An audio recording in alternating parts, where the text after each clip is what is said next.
ज़ैनब से उज़मा और अब बात रिमशा वसान तक आ गई। कम उम्र बच्चियों के साथ जुल्म करने वाले बाअसर अफराद अक्सर बचकर निकल जाते हैं। उम्मीद है बिलावल भुट्टो जो हैं वो रिमशा वसान की मौत नज़रअंदाज नहीं करेंगे। सिंध के ज़िला खैरपुर के इलाके कुनब में 13 साला लड़की रिमशा वसान के कत्ल ने पूरे सिंध को झंझोर डाला है।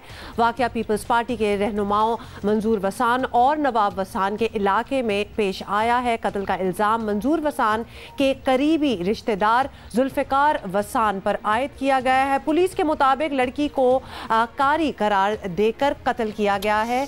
और आपको ये भी बता दें जल्दी से कि 2 रोज़ पहले सिंध असेंबली में फंक्शनल लीग और तहरीक इंसाफ के अरकान को कमसिन रिमशा के कत्ल के खिलाफ करारदाद पेश करने की इजाज़त ना देने पर खूब शोर शराबा हुआ था। तकरीबन 1 साल पहले पंजाब में कमसिन लड़की ज़ैनब के हौलनाक कत्ल के वाक़े ने मुल्क भर को हिलाकर रख दिया था और अब खैरपुर में रिमशा को गोलियां मारकर कत्ल कर दिया गया। मुबैना तौर पर रिमशा वसान दूसरे गांव के लड़के से शादी की ख्वाहिशमंद थी। रिमशा की यह ख्वाहिश जुल्फ़िकार वसान जैसे बाअसर शख्स की गैरत का मसला बन गई और यूं रिमशा से जीने का हक छीन लिया गया। अब तक पुलिस जुल्फ़िकार वसान को गिरफ्तार करने में नाकाम है। इसी पर जरा बात करते हैं कि एक्चुअली ऑन ग्राउंड से क्या क्या वाक़या ऐसा ही हुआ है जैसा कि रिपोर्ट किया जा रहा है या बताया जा रहा है। मुस्लिम लीग फंक्शन की रुकन सिंध असेंबली नुसरत सहर अब्बासी ने हमें ज्वाइन किया है। नुसरत साहिबा बहुत बहुत शुक्रिया, आपने हमें ज्वाइन किया और ख़ासतौर पे इस किस्म के जो इश्यूज़ होते हैं आप बड़ा ज़ोरों शोर से बोलती भी हैं। ये बताइएगा कि रिमशा वसान का कत्ल एक संगीन वारदात है और बताया गया है कि इसकी तफ्तीश में रुकावटें पैदा की जा रही हैं। आप सूबे में ख़वातीन के लिए बहुत काम कर चुकी हैं, आप तक क्या इत्तला पहुँची है? मसला हुआ क्या था? क्या वाकई 13 साल की बच्ची कहीं और शादी की ख्वाहिशमंद थी?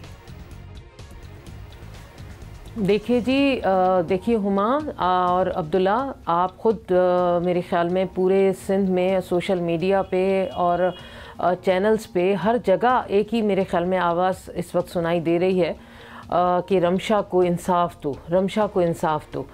और रमशा वसान का कत्ल, 13 साला बच्ची का कत्ल, उसको 5-6 दिन पहले किडनैप कर दिया जाता है। के बाद उसकी माँ के सामने उसके जिस्म में 8 से 9 गोलियाँ इस तरह डाल दी जाती हैं जैसे उसने कोई बहुत बड़ा जुर्म किया था। और उसके बाद उसकी माँ का एक वीडियो आ चुका है कि वो उसमें कह रही है, बयान दे रही है कि मेरी बेटी को जुल्फ़िकार वसान ने मारा है। अब एक चीज़ ये सामने आ गई कि एक स्टेटमेंट आ गया उसकी माँ का, वो आई विटनेस है, उसने ख़ुद देखा है कि उसकी बच्ची को उस जुल्फ़िकार वसान ने गोलियां मार के कत्ल कर दिया। मुझे बताएं कि क्या हम अब भी इस चीज़ 5-6 दिन के बाद भी हम ये चीज़ें सोचें कि ये बात करें कि क्या ये केस सही चलेगा, रुक जाए, इंसाफ होगा या नहीं होगा? नुसरत साहिबा, ज़ाहिर है बहुत ही दिलखराश वाक़यात हैं जिनका आप भी तस्करा कर रही हैं। आज के ज़माने में भी कारी किया जा रहा है बच्चियों को। पीपल्स पार्टी के चेयरमैन बिलावल भुट्टो की अगर बात करें, सिंध में बरसर इक़्तिदार है ज़ाहिर पीपल्स पार्टी, हमेशा कहते रहते हैं कि ख़वातीन पर मज़ालिम बर्दाश्त नहीं होंगे। आपका कोई राब्ता हुआ या आप कोशिश करेंगी ताकि उन्हें मजबूर किया जा सके कि वो इस केस में भी इंसाफ की फराहमी यकीनी बनाएं? मुझे बहुत अफसोस होता है, बहुत अफसोस और इस दफ़ा भी बहुत अफसोस हुआ कि बिलावल ज़रदारी साहब, आप KP के पंजाब या बलूचिस्तान में किसी बच्ची के साथ कोई मसला हो जाए आपका पहला ट्वीट आता है कि जुल्म हो गया, जुल्म की दास्तान लिख दी गई, वहाँ की हुकूमत फ़ौरन रिज़ाइन कर दे। तो बिलावल ज़रदारी साहब, 5वां-6ठा दिन हो गया, उस बच्ची को किडनैप होकर मार दिया गया, उसके कातिल दंदनाते फिर रहे हैं कहीं ना कहीं, और आपका एक ट्वीट, मैं तो एक ट्वीट की बात कर रही हूँ, आपको तो खुद जाना चाहिए था, आपके तो CM को वहाँ जाना चाहिए था। आपका एक्स CM कायम अली शाह साहब, उनकी आवाज़ क्यों चुप है? मैं तो उनके लिए असम्बली में चीख रही थी कि खुदारा उठकर आप ही कोई 2 लफ्ज़ बोल दें, वो भी खामोश थे। तो आपका ट्वीट क्यों नहीं आता? सिंध की रमशा पर क्यों ट्वीट नहीं करते आप? आसिफा जरदारी ट्वीट क्यों नहीं करती? सिंध की रमशा कत्ल हो गई, 13 साला बच्ची, बख्तावर क्यों चुप है? क्यों आप सिंध के इशूज़ पर आपकी आवाज़ नहीं निकलती, आपके ट्वीट्स नहीं निकलते? That's right, it can be more than a tweet. आप बिल्कुल सही कह रही हैं नुसरत साहिबा। बिल्कुल जी, ट्वीट तो एक बिल्कुल सरसरी सी चीज़ होती है कि हमने एक्नॉलेज कर दिया, लेकिन उसके बाद एक अमल होता है जो कि एक्चुअली इधर तो कुछ भी नहीं हुआ।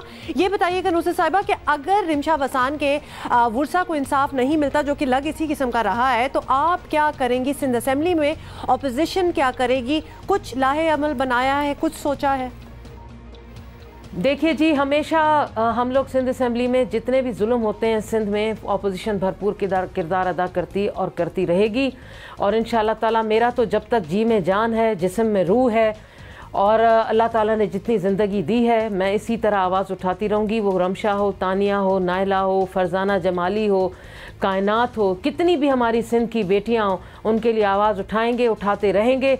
इंशाअल्लाह ताला उनको कभी ना कभी तो इंसाफ मिलेगा। अगर इस गवर्नमेंट ने नहीं दिया तो कोई तो होगा जो इनको इंसाफ देगा। और मैं आपके चैनल के तवज्जुह से अब सिर्फ़ और सिर्फ सिंध के किसी हुक्मरान को नहीं कह रही हूँ, मैं चीफ़ जस्टिस ऑफ पाकिस्तान को कहती हूँ, मैं वज़ीर आज़म पाकिस्तान को कहती हूँ, खुदारा आप लोग ही कुछ इस तरफ नज़र दौड़ाएं और सिंध की उन बेटियों को इंसाफ दिलाने के लिए आगे बढ़ें जिनकी माएँ रोते रोते उनके आंसू भी सूख जाते हैं, लेकिन इंसाफ नहीं मिलता। बहुत शुक्रिया आपका। नुसरत सहर अब्बासी साहिबा हमारे साथ मौजूद थी और कल परसों ही हम मारवी ड्रामे की क्लिपिंग्स चला रहे थे अपने प्रोग्राम जियो पाकिस्तान में और उसमें भी कुछ 20 साल पुराना तो कम से कम ये ड्रामा होगा और यही कहानी थी कि लड़की को कारी कर दिया जाता है। लेकिन आज हम 2019 में आ गए हैं और ये फरसूदा रस्म व रिवाज आज भी हमारे माशरे में नज़र आ रही हैं। और यहाँ तो इन क्वेश्चन वो लोग हैं जो बड़े पोलिटिकली कनेक्टेड हैं। मंजूर वसान साहब, अगर आपका कोई ताल्लुक है जुल्फ़िकार वसान से जो कि रिपोर्ट हो रहा है,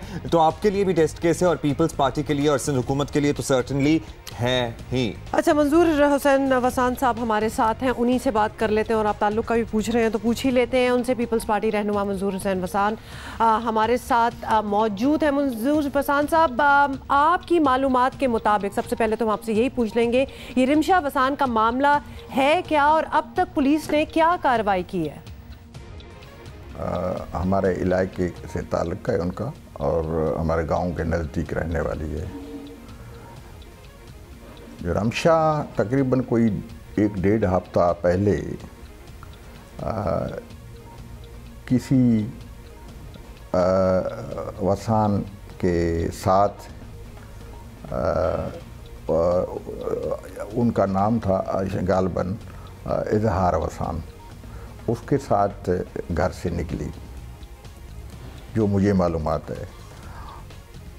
उसके बाद तकरीबन कोई 5 दिन या 6 दिन के बाद जब हमें बताया गया तो हमने सारी कौम ने सारी कोशिश की कि वो किसी तरह से वापस की जाए ताकि फ़ैसला हो। तो रमशा को वापस हमने यानी वो जिन्होंने उठाया था उनके रिश्तेदारों ने वापस करके इनके वालिदैन को दिया। पहले रखा फिर वालिदैन को दिया। वालिदैन के देने के बाद गालबन फ्राइडे का दिन था।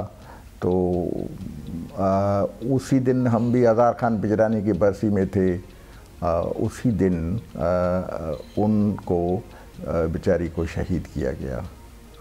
अब वो उठाने वाले जिसके साथ लड़की गई थी वो और था इजहार वसान, और जिन्होंने इनके कहने के मुताबिक जिस पे फरियाद किए जुल्फ़कार और प्लस 3-4 और वसान है नामालूम आदमियों पे जो FIR कटवाई गई।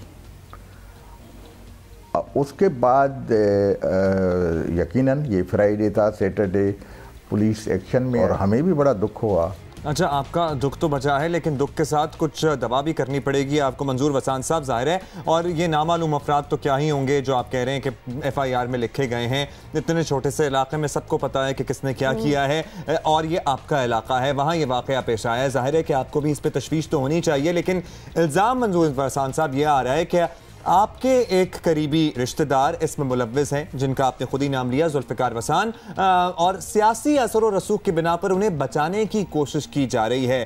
क्या ये दबाव आपकी तरफ से डाला जा रहा है? एक्चुअली अगर बचाया जाता तो शायद वो किसी भी सूरत में उन पे घर पे या घर नहीं गिराए जाते। अगर इंटरफेरेंस किए जाते तो बहुत से मर्द, उनके कज़न्स, भाई गिरफ़्तार हुए हैं। अगर इंटरफेयर्स करते तो वो भी कर सकते थे। उसके बाद बहुत से औरतें भी गिरफ़्तार की गई हैं तब भी हमने इंटरफेरेंस नहीं किया है। ये कौन सा सवाल है कि हम इन्फ्लुएंस आदमी की हैसियत से, वैसे भी हम अपने इलाके के, अपने कम्युनिटी के, आप यूँ कहें कि यानी उनके निगहबान हों या संभालने वाले हों, तो वैसे हमारे लिए सब एक जैसे हैं, लेकिन हमने कोई इंटरफेरेंस नहीं किए। जहाँ तक रिश्ते कज़न नेफ्यू है, मेरा कज़न नेफ्यू कोई नहीं है, लेकिन एक कौम में, एक पाड़े में, एक अगर कोई बदमाश भी हो तो क्या मैं, अगर भाई होता तब भी उसको छोड़ देता? क्या मैं भतीजा होता तो भी मैं छोड़ देता? जो कोई भतीजा भांजा नहीं है, लेकिन मैं नहीं छोड़ सकता था ऐसे जिन्होंने भी हरकत की हो, और वो मेरा भतीजा क्यों ना हो, तब भी मैं नहीं छोड़ता, क्योंकि मुझे इंसाफ चाहिए और मुझे औरत की इज़्ज़त और पीपल्स पार्टी के मंशूर के साथ ये तहफ़्फ़ुज़ देना हमारी जिम्मेदारी। चलिए, आपने अपना पॉइंट बड़ी सफाई से बता दिया है, बयान कर दिया, अपना मौक़िफ़ बता दिया। मंजूर वसान साहब, ये बताइएगा कि इन मामलात पर हमने देखा है बिलावल भुट्टो ज़रदारी साहब की भी बड़ी नज़र रहती है, और वो हमेशा कहते हैं कि ख़वातीन के साथ जुल्म बर्दाश्त नहीं किया जाएगा। उनके बहुत से स्टेटमेंट्स हमने खुद भी चलाए हैं अपने प्रोग्राम में।